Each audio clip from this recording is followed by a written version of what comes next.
So we mentioned climate models and Earth system models used for climate prediction, weather prediction, and climate projection, right?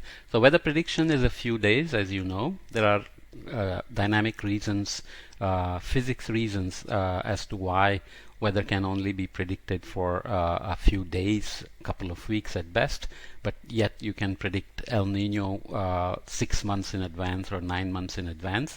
Has to do with the ocean's role in it. Weather is very atmospheric phenomenon.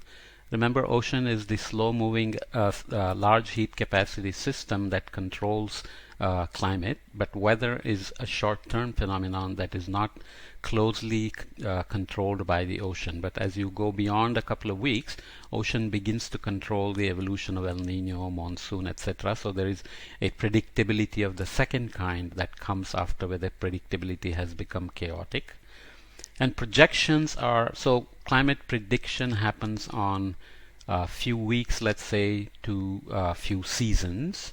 And then there is climate projections. We looked at the scenarios, remember RCP 2.6, 4.5, 6, and 8.5.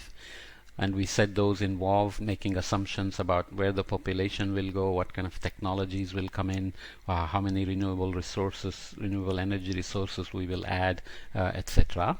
So these are called projections because there are lots of scenarios that are developed as to how the global community will build the system into the future. So what are the models used then? So here is a kind of a schematic of it. It's showing the globe, Earth, and it's showing these grids, right?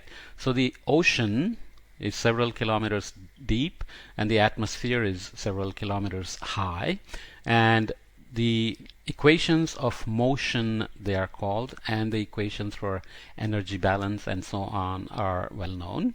So we have to solve those equations to be able to integrate forward in time to make predictions or projections, right?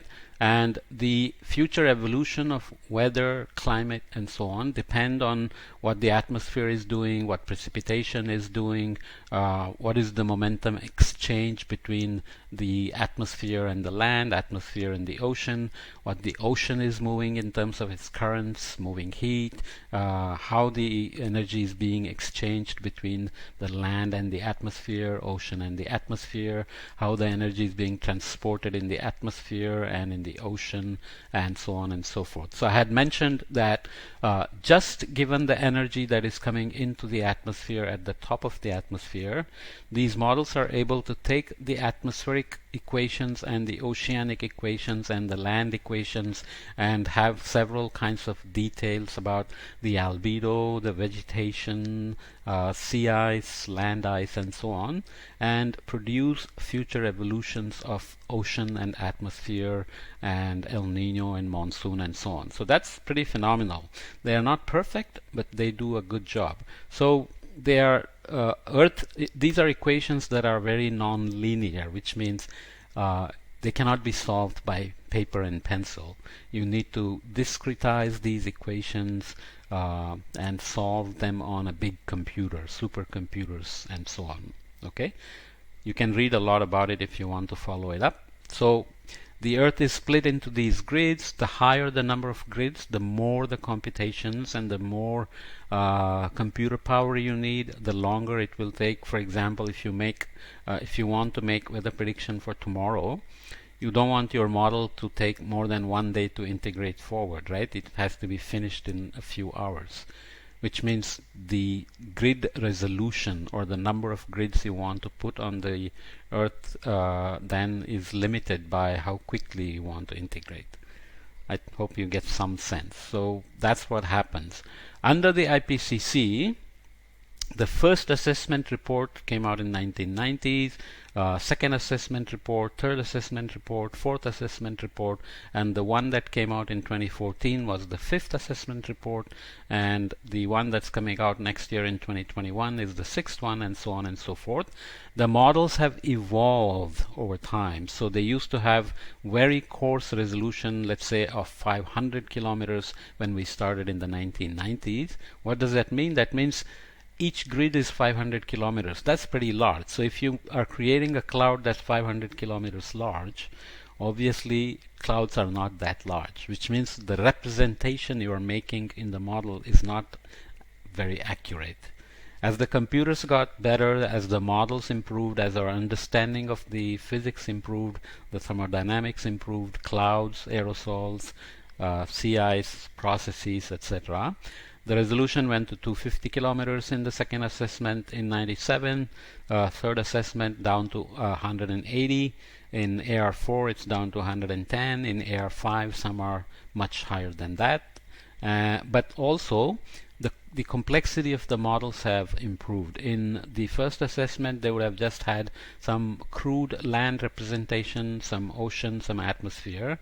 Now chemistry is added, dynamic vegetation is added, human activities are added, aerosols are added, lots of atmospheric chemistry, ocean chemistry, and so on are added. So they have moved towards what we called Earth system model as opposed to just climate models, which just did the physics without the chemistry and the biology.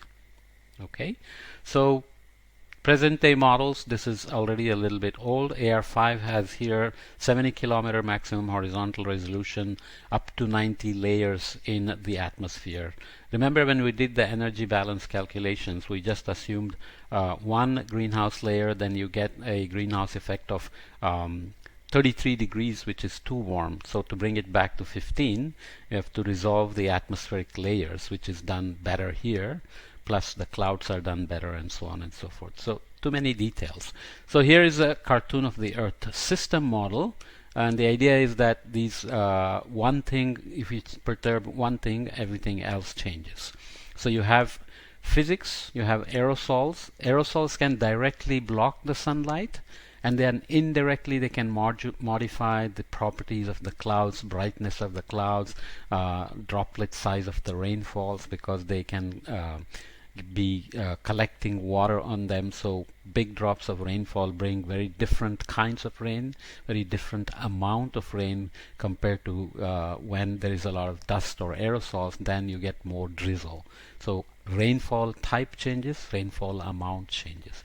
Aerosols can also change hurricanes, for example. Okay, chemistry is added, ecosystems are added, greenhouse gases are added, and all these feedbacks between them are happening. You don't have to say do this, do this, do this. The models can automatically do the feedbacks when you give them the equations that govern the system.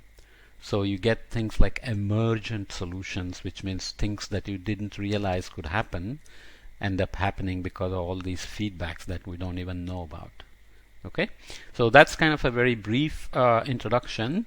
What is done in the RCPs was to take climate models and then include representative concentration pathways, include ecosystem models, include agricultures, include options for mitigation of climate change and adaptation. The mitigation part is now being added as social science, socioeconomic scenario pathways as opposed to representative concentration pathways. You don't have to remember everything, but if you're aware, that's good. Essentially, the system is trying to become as complicated as possible to be as realistic as possible. There are technical issues. Just because you added some module, let's say like cropland, doesn't mean you made the model better, because unless the representation is done well, unless the feedbacks with other parts of the system are done well, you can actually add more uncertainty in the evolution of the climate system. So you have to be very careful that when you add a new module, actually you are adding more understanding, more physics, and more accuracy rather than just more complexity. So lots of issues, but the community works on it relentlessly and inexorably, and these are very important. People are passionate. They really want to do this right. They take it as a great pride and challenge to get things right. They monitor their predictions and projections to see if they were right, they were wrong, whether their climate sensitivity in their model is realistic or not, and so on.